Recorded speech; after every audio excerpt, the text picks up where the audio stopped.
Dombivli एमआयडीसीतील phase 2 मधील अमुदान नावाच्या रासायनिक कंपनीत बॉयलरचा महाभीषण स्फोट झाल्यानं डोंबिवली अक्षरशः हादरली।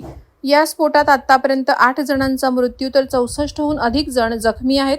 स्फोटाचा कानठळ्या बसवणारा आवाज डोंबिवलीतील पत्री पुलावरून येणाऱ्या नागरिकांना देखील ऐकू आला होता। आजूबाजूची घरं, दुकानं यांना या स्फोटानं प्रचंड हादरा बसला। काचा फुटल्या, पत्रे हवेत उडाले, प्रचंड आर्थिक नुकसान झालं।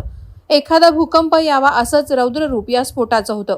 परिसरातील नागरिक अक्षरशः गर्भगळीत झाले होते।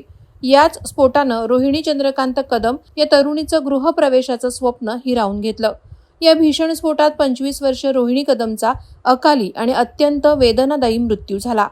ती डोंबिवली आजदे येथे वास्तव्यास होती, तर तिचं मूळ गाव श्रीवर्धन कोलमांडले असल्याचं स्थानिक ग्रामस्थांमार्फत सांगण्यात आलं। या घटनेनं श्रीवर्धन परिसरात शोककळा पसरली आहे। आजदे येथील घरात शुक्रवार दिनांक 24 मे रोजी तिचा गृहप्रवेश होणार असल्यानं रोहिणी अतिशय आनंदात होती। पण डोंबिवलीत झालेल्या स्फोटात तिचा दुर्दैवी शेवट झाला। स्फोट झालेल्या अमुदान कंपनीच्या बाजूच्या कंपनीत रोहिणी काम करत होती। शेजारच्या कंपनीत मोठा भीषण स्फोट झाला।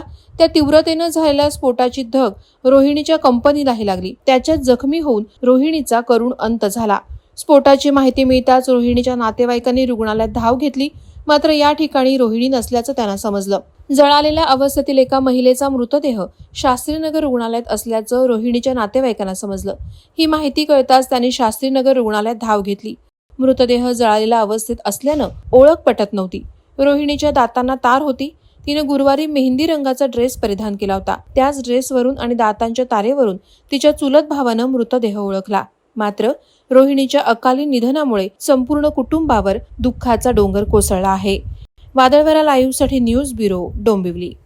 नवी मुंबई व रायगड जिल्ह्यातील ताज्या बातम्या आणि घडामोडींसाठी सबस्क्राईब करा वादळवारा लाईव्ह चॅनल आणि दाबा बेल आयकॉन।